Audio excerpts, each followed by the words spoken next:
Loading complete.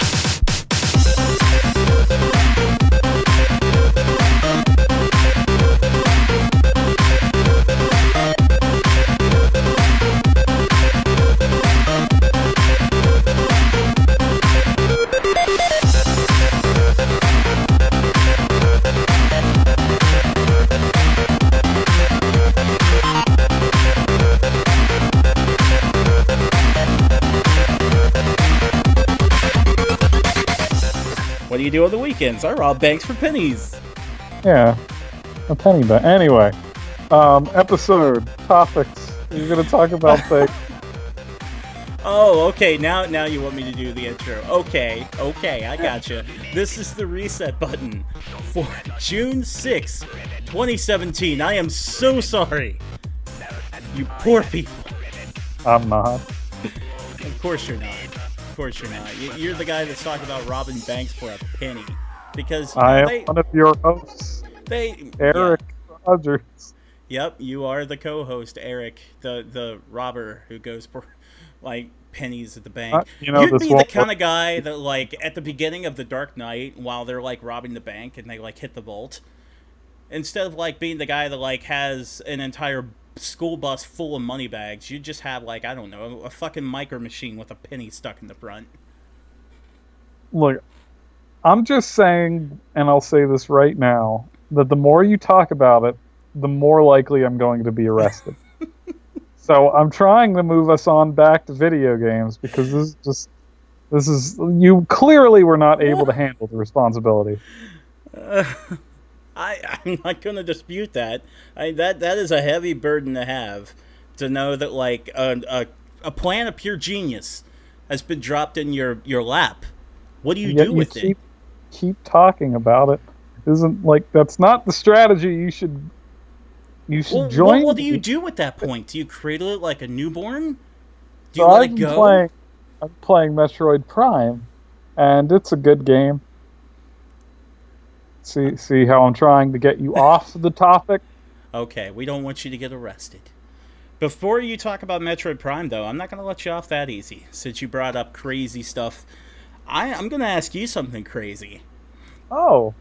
See, I saw this today, actually. So, right before we got on, I was just scrolling through Twitter, and then I think it was Polygon that pops up with this crazy story. There might be bunny people in Final Fantasy XIV. I know what they're saying, but that's very... There are a lot of questions going on right now. I can explain this. So what's going on with the bunny people? You ever play Final Fantasy XII or Tactics? It's been a while in both. Remember how Final Fantasy XII had a bunny girl in it? For like a brief moment, right? Oh, she was a party member. Oh, no, I don't remember it then. Okay. So basically, in the world, I want to say it's Vanadil. No, that's Final Fantasy XI. It's going to bug me. Hold on. What is the name of the world of Tactics? It is on the tip of my tongue. Anyway, we're going back there for a future raid. And people are wondering, how is that going to work? The director of Final Fantasy Tactics and Final Fantasy XII is going to actually direct that 24-man raid, which is very exciting. Ivalice. So we're going back to Ivalice is like one of the things they're pushing in the new expansion, but it'll be in a future patch. But, the bunny girls are in Ivalice. Therefore, if you're in Ivalice, you're going to see characters and races from Ivalice, thus bunny girls. Okay. It's not really as confusing. What is more confusing right now is, how are we going to Ivalice? People have different theories. Are they going to be like, here's a part of the world where Ivalice is? What? This took place in the same world as Ivalice? Or is it that they're going to do the multiverse thing and be like, you're in a different video game franchise? Isn't that crazy? So we don't know the specifics because nothing's been done like this in the game yet. But there has been a multiverse that exists within the game as part of its story. So it is very possible we jump through that.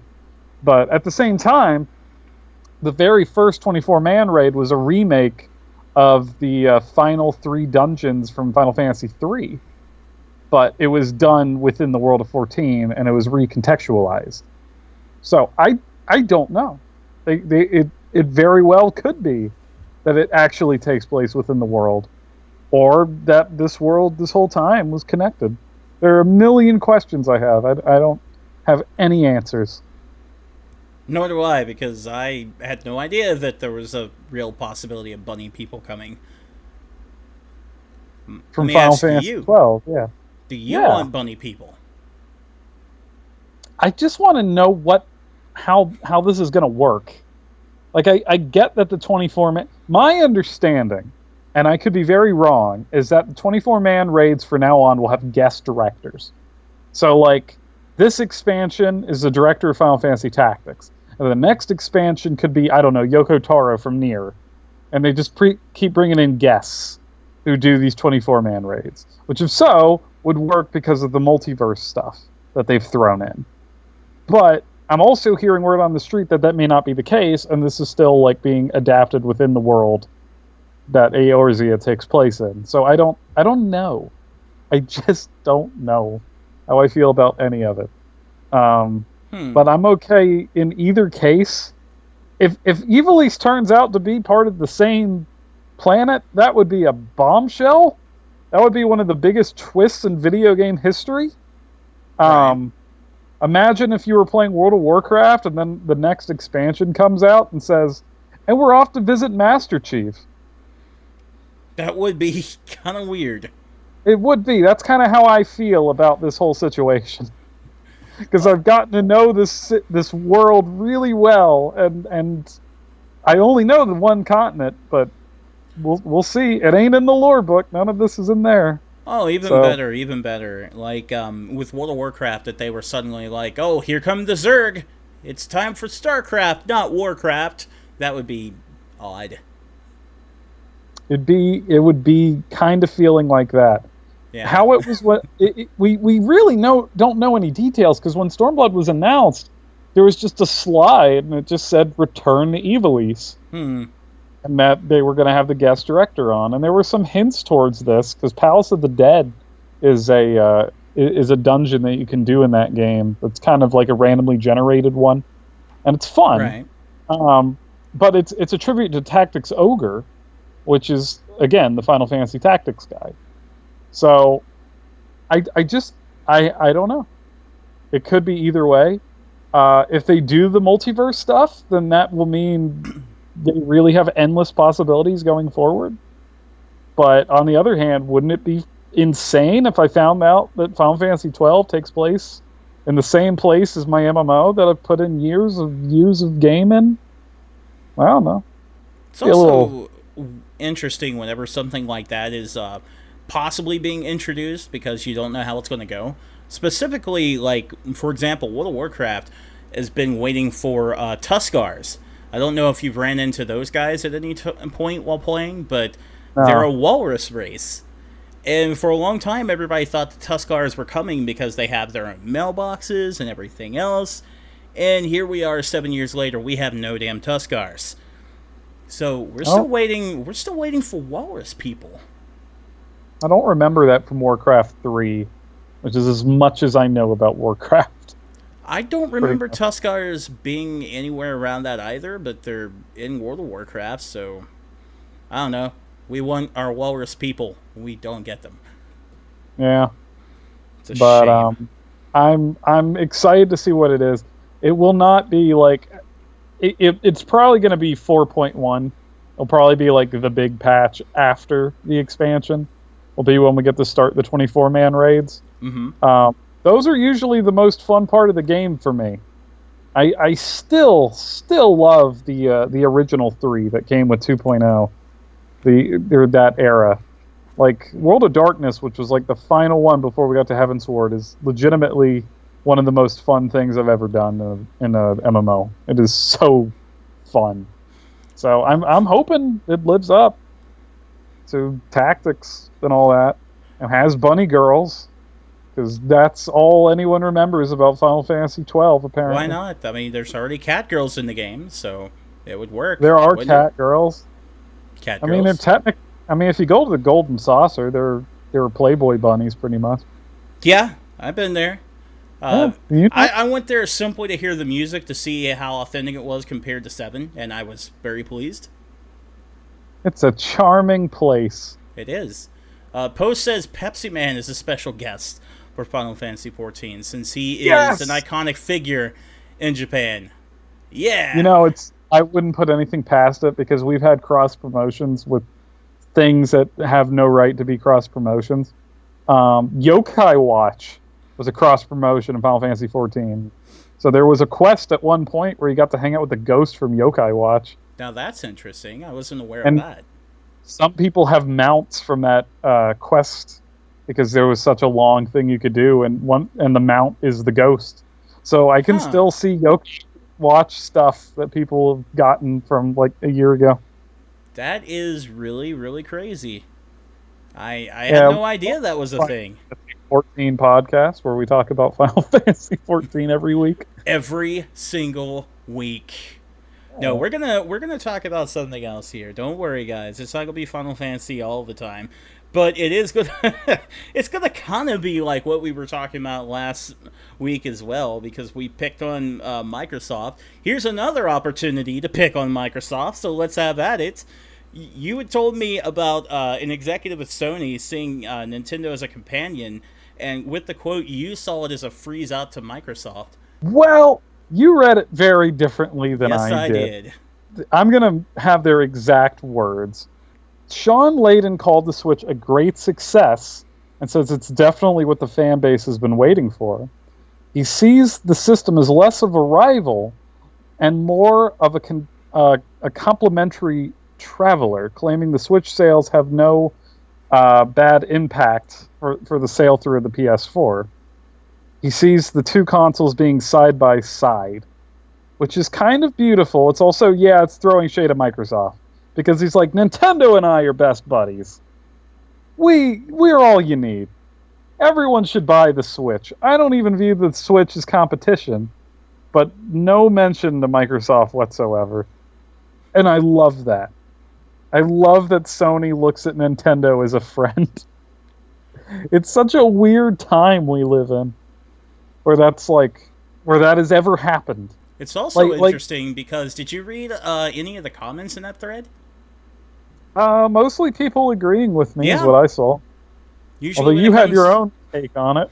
Well, usually when it comes to NeoGAF, if you mention like anything outside of Sony, I hear that they get a little angry, just a little rabid. But with this, the idea is Sony and Nintendo are companions, and everybody was like, "Yeah." Most places are. Everyone's loving the Switch, though. I mean, I don't know. It seems like Microsoft has just been a console that hasn't been going after the hardcore gamer lately. And we've talked about that and ran it up and down, and Scorpio can change my mind, probably won't. But Nintendo really has gotten it. It hurts me that I do not have a Switch. It is that good. Right now, they have that figured out already more than the Wii U ever was. That's true. It's just from a gamer standpoint, it's how I used to view it, but now kind of proven throughout a lot of people, including Sony, which is Nintendo is usually not your main console. Nintendo makes the console that is weird and unique in Nintendo. And then you get a Sony console or a Microsoft console as your it'll play most things console. Right. I think it's fair to say it's been that way for well over a decade at this point. I think that trend started with the GameCube, where everybody loved a GameCube. They had a GameCube, but they also had either a PS2 or an Xbox. GameCube had power, as opposed to the Wii, which is really where I felt that the most, because I remember people looked at the Wii and they were like, they'll never replace a PS3 or an Xbox 360. No.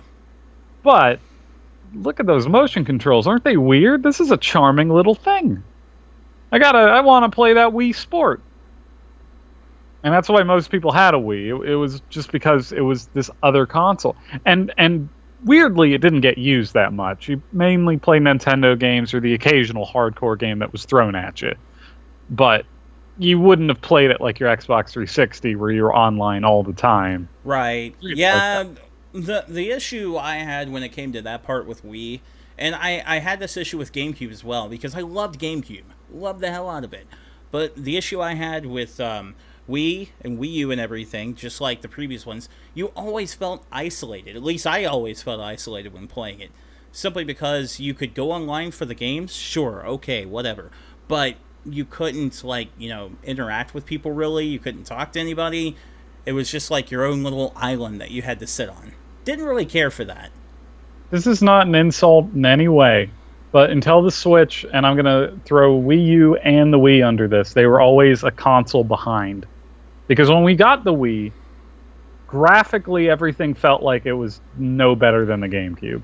You could play GameCube games, but it was just such a... Unless you were looking at Galaxy, or like a first-party Nintendo game, generally the graphics were pretty bad, because people made a lot of trash for it. You look at the Wii U, and it made some pretty games, but it always felt like it could never play the new game coming out. Right, and for the most part, you're right, it couldn't. And Switch you can totally include in this, but there's something so unique about the Switch and the fact that it's portable that I think is that people are willing to overlook that now. Because they're saying, oh, it's a portable device, though. So this is the sequel to the 3DS. And in that sense, I'm okay. I don't need every game to be a PS4 game. I'm not looking at this as a replacement for my PS4. And I think the best thing that happened to the Switch is that it came out when it did, which is in between console cycles. Yeah, it's helping.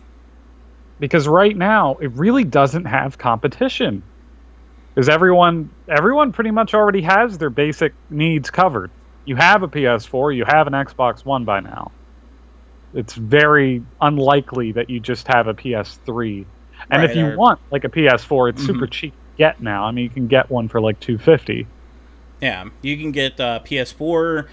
You could build PC if you want to be a PC gamer. And people even mentioned in the comments section of that thread, even if you're a PC gamer, all right, fine, the Switch is still for you because you could take it on the go. Yeah.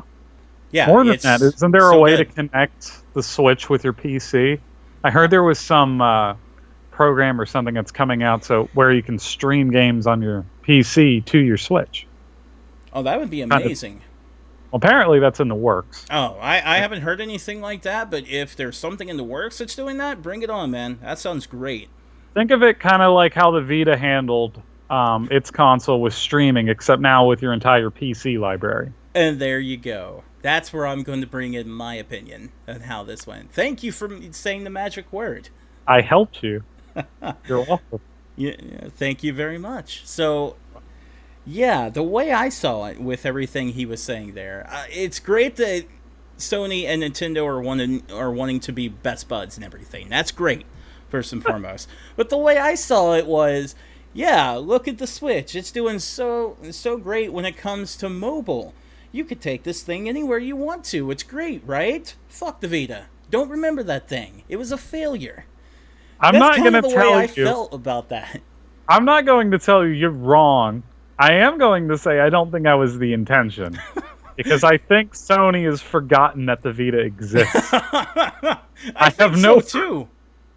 They haven't mentioned the Vita in a very long time. And I think the very worst thing they could do is if we get to E3 and they're like, we announced the new handheld from Sony.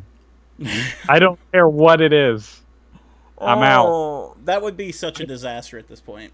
It wasn't last year, but it was the year before that when I was still writing Screw Attack News, because the very next morning for Screw Attack News, I wrote a thing about how the Vita is dead. The Vita's officially dead, I think is what I put as the headline, because I wrote and mentioned the only company to mention the Vita that night was Square Enix. It was mentioned one fucking time, the entire night, and it wasn't even done by Sony. So the next morning I wrote and said the Vita is dead. I'm going to argue that. There was a game released for the Vita last month that was made by Atlas, the Caligula Effect. It's still getting releases at the store. Like it's you say dead, but it's not like the Wii U where there is literally nothing coming out for it. It's just that they don't care anymore. What you're in now is what the GameCube was in before the Wii came out. which is there's still games coming out, but Nintendo doesn't really care about it. You'll get your occasional card battle RPG, but yeah, I know that there are still games, and games are probably still going to keep coming out. But the thing is, Sony is not going to do anything. Like, if it needs, like, say for whatever reason it needs a major software update, I'm sure it'll show up eventually. They're not going to rush to put it out. They don't really want to acknowledge that it's a thing anymore. You know, speaking of discontinuing, they discontinued the PS3 in Japan after all these years. And you've made me realize something that I'm actually very concerned about, just with those words. So what happens to the online when they've officially given up on the Vita? And what I mean by that is, like, you know, these are digital devices that live or die by their library. Mm-hmm. Will they turn off the servers? Are we just going to lose everything? I would hope not, but if history has shown exactly what's going to happen with that, I would say yes. What's happened with the Wii? Right, exactly what happened there. No, I mean, actually, what has happened. Oh, you don't know what happened with it? I need a reminder. In terms of, like, support for the games you've already purchased, I think there's still support for that, but if you want to do, like, any type of online play, that is gone. Completely gone.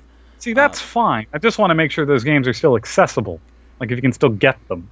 Like, that is what matters. Because we can store these games, or they usually get remastered, or there's usually some form of piracy. Because the real heroes in the world are pirates. And I say that without joke, without comedy. Because, like, they are the ones that are backing up and archiving all these games. But what I worry about is people who have bought their thing just can't access it anymore after a time limit's up. Right. And it's interesting that you mentioned that pirates are the people who are going to rescue everything, because there was a certain issue with disc-based games that I was not aware of until I watched an episode of Metal Jesus. Have you heard of the term disc rot? Yeah. I have not until I watched that. And that's when I was like, your ISO. Yeah, that's why I was watching that and thinking, oh, wow, that really could be an issue for certain things. Like, I don't know if, like, a majority of the Sega Dreamcast collection is available at, like, on various online outlets, but that's a problem.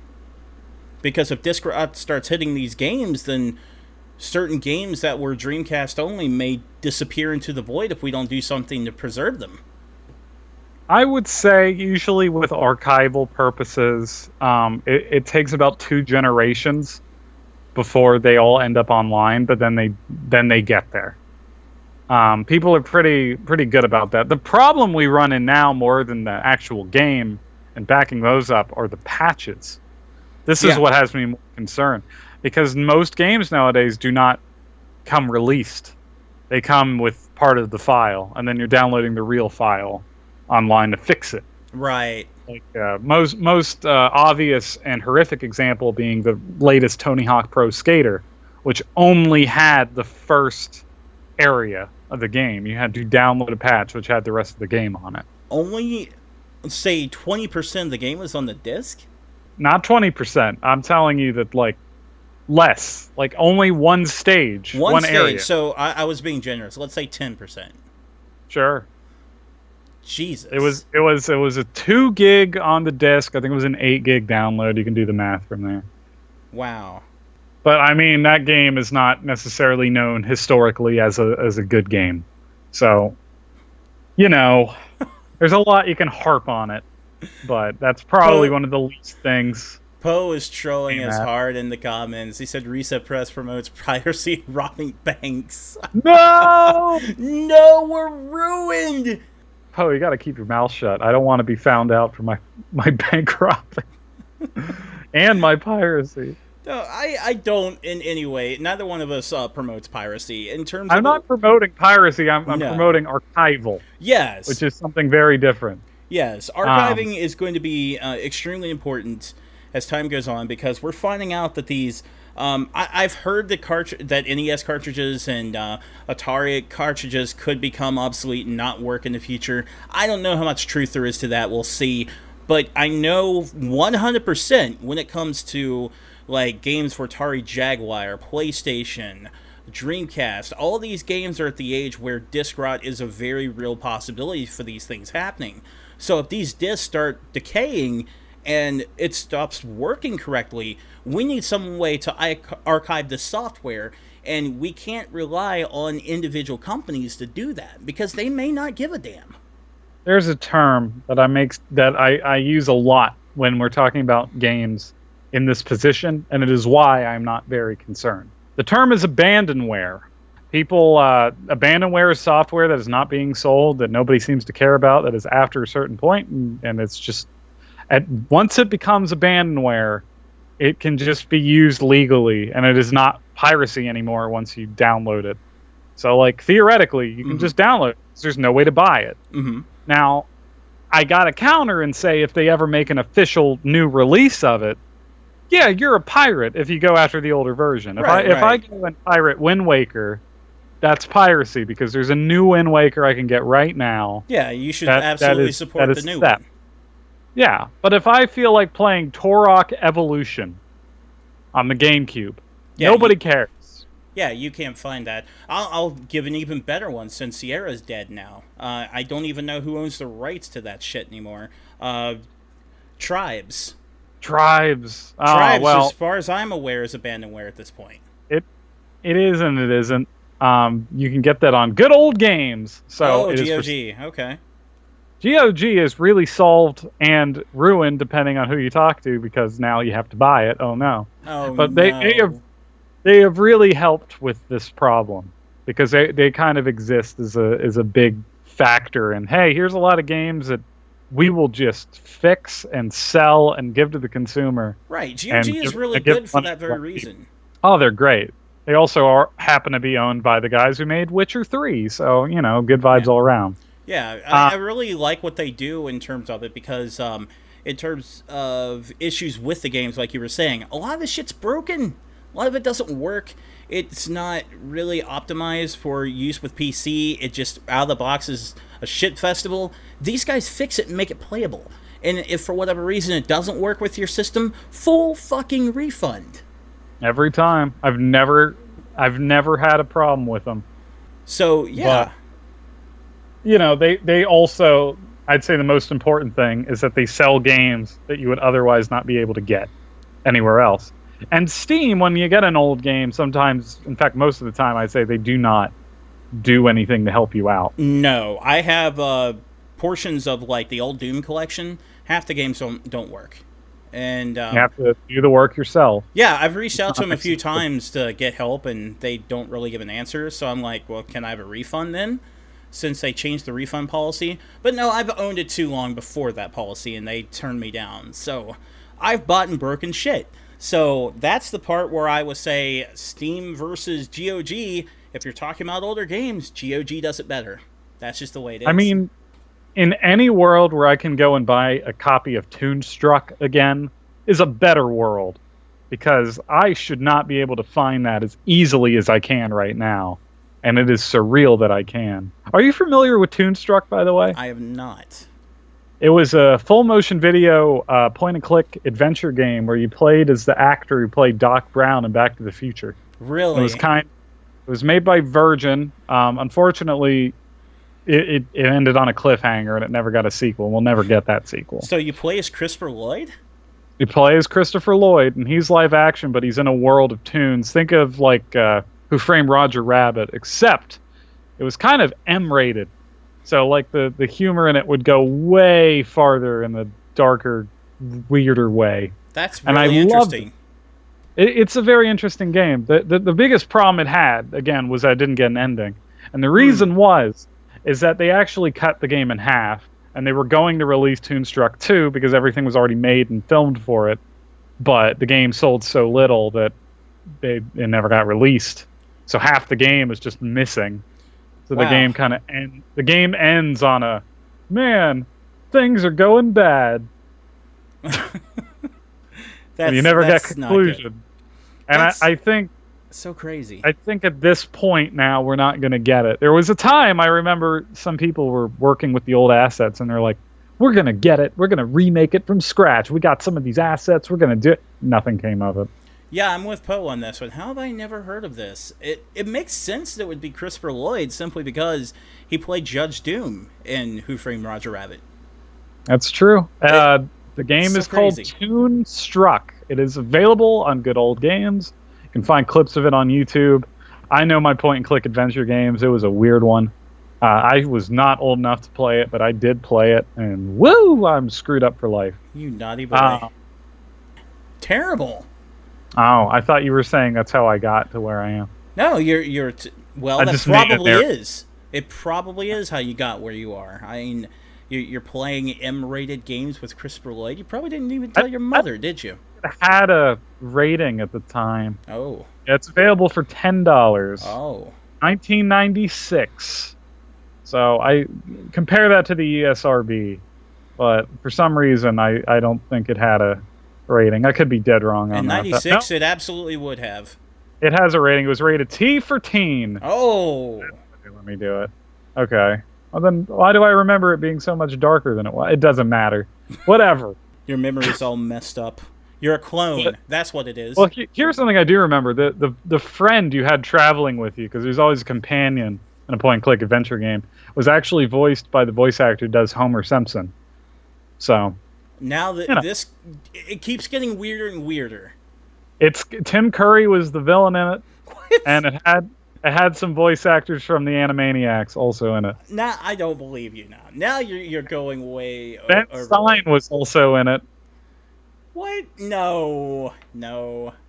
You look it up. I'm looking at the picture of Ben Stein, and this stuff was coming to me as I remember it. Now, Tim Curry can't be. Yeah. I refuse to believe this exists. Even if I'm looking at it. I don't care if I'm holding a copy of it in my hand. You want to play it together and do a Let's Play of Toonstruck? I do, because I think by the end of it, I'm going to be like carving signs into my flesh.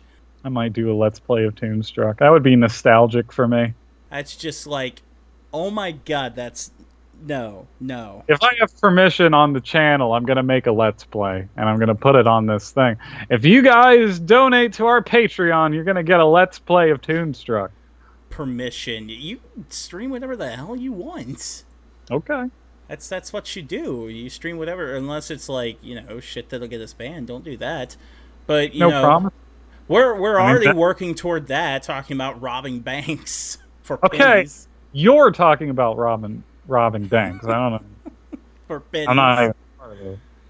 Okay. We'll get back to the thing you originally wanted to talk about at the very beginning, but that I shot you off toward bunny people. Metroid Prime. Oh, don't worry. There's barely any time. So I've been replaying Metroid Prime, and I have some controversial thoughts about it. Uh-oh. It's nothing really I think it is the best Metroid game. I like it more than Super Metroid. And here's my reason. Super Metroid is a flawless game. I am not knocking Super Metroid. But if the core of Metroid is to feel lost in an environment and a sense of discovery, I cannot think of a game that does it better than Metroid Prime. I haven't played this game in many, many years. And at every point, I feel like I really could just go anywhere. I could go to the wrong place. Yeah. Where am I going? And I don't know. That feeling feels really good. And I don't know another game that does it as well. Because there's a million Metroidvania games that exist. But they always have some marker telling you where you're supposed to be. Super Metroid also had that marker, kind of giving you the eyes. Now, Metroid Prime has a little hint system, but it's so vague because of the 3D map that you really have no idea how you're supposed to get to any of these spots. Right. Plus, you can turn it off, which is something you can't do with the other ones. And I feel like that core makes it a better game. I feel like that makes it the pinnacle of what Metroid is to me. So, I don't know. I wanted to... Mm-hmm. Yeah. I was going to say, it's also interesting because you were saying that with Metroid Prime, you could pretty much go wherever you wanted at any point, which isn't exactly always true with, say, the first Metroid and Super Metroid, because, there were certain things you had to pick up. I countered when we had this discussion, because we had this discussion over breakfast, guys, and I was like, well, you can't go through the lava level without the suit. And you were like, I did. And that just blew my mind. Now, to be fair, you get to the other end, and then I'm missing items that I need to progress, but I could still do it. It's not that it's not set up in a way that's familiar. I mean, there are doors that need, to be shot with a missile before you open it. Mm-hmm. But there are whole sections of the environment that are just not necessary for you to go to, that you can just go to, like, way too early, and just be there.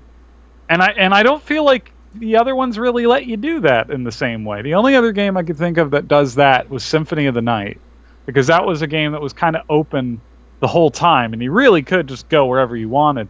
Right. But Symphony of the Night also did not do what Metroid does with its item system, where it's about backtracking in the same degree. It was more like, oh, I can't jump up there, so I could fly up there once I get the bat. But it wasn't like, here's a door, it is locked. Here's an area where things are on fire. It was way more contextual, I guess, is more of a point that I'm trying to say with it.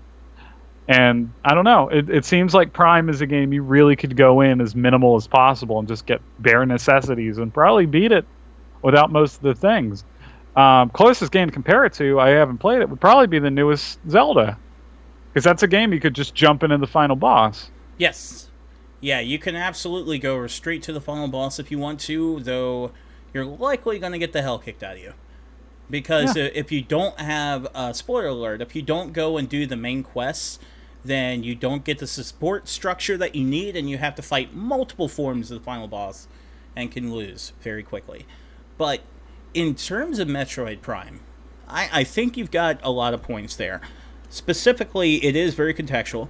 There is a lot of backtracking to it. But also, you can get lost if you want to, but the more you play and the more you learn and understand the environment, the better you can get at it. Versus, like, Metroid, Super Metroid, they were cryptic as fuck. There really isn't any way to get better with those environments because it's not 3D. But versus Prime... Go ahead. I think in Super Metroid, you remember the layout. Yeah. But in Prime, you remember the area. Yes. And the 3D really makes that strong. Another comparison I would use would be Ocarina of Time. Mm-hmm. Because it also did a 2D to 3D conversion really effectively well. I think history kind of is agreed on that. With Ocarina of Time, dungeons took on a whole new way when you could look up.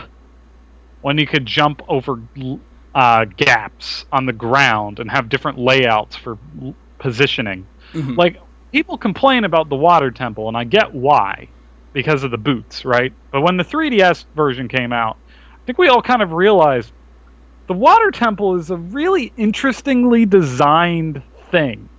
It's not fun, but it's interesting because that was something that really could have never been done on a Super Nintendo. Right. Because it involves you looking up. It involves you acknowledging different layers of the same thing with the same viewpoint. And I think that adds a whole massive element to what made that game special. Yeah, same can be said for Metroid Prime, especially when you consider the spider ball, the way that worked. Yeah. I mean, that was a big thing because, like you were saying, you get used to, like, areas. So you have to go into the snow area, you get the spider ball, you backtrack, and you have to start learning how to use that in a 3D environment to solve puzzles and get through various obstacles. Why did we get Other M? Why did we get a linear game that, like, had these 2D, 3D elements that seemed to get the worst part of both versions, with a storyline that didn't resonate and a character that didn't feel like the character we had in the previous games, and now the series is on hiatus. Like, I keep looking at it, and I'm like, I understand why people hate it, and I don't even hate it. I'm just confused, like, how we got there. Because even if you go to Metroid Prime 3, it was a more linear game, but it got the core right. Like, it still understood what people liked about Metroid, and it capitalized on that. Samus was never ruined as a character. I don't understand what happened with Other M. I'm not certain on that one. The only idea I could have with that is they wanted to flesh Samus out a bit more as a character, I suppose, but they didn't do it right. They really didn't do it right. Is weirdly one of the most fleshed out characters that doesn't speak. Because I can describe Samus pre-Other M if you have her backstory in mind, which I'm aware of. Yeah. She was raised up, after her parents were murdered by Ripley, given this suit by the chicken people. The Chozo. I like calling them chicken people. Fair enough. She wanted to join the military, but they wouldn't let her, so she became one of the world's most badass bounty hunters. It's a really simple story, but it just defines who she is. She's just this badass that said, I'll do it myself. And that was her whole shtick. So when you play Metroid Prime, some of the most impressive elements of the game are actually those weird little cutscenes. She's not talking. It's just her movement. Yep. And I feel like she gets a lot of characterization for someone that doesn't say anything.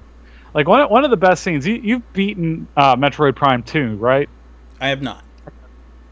So you don't know the ending. You can go ahead and give it to me. I'm not worried.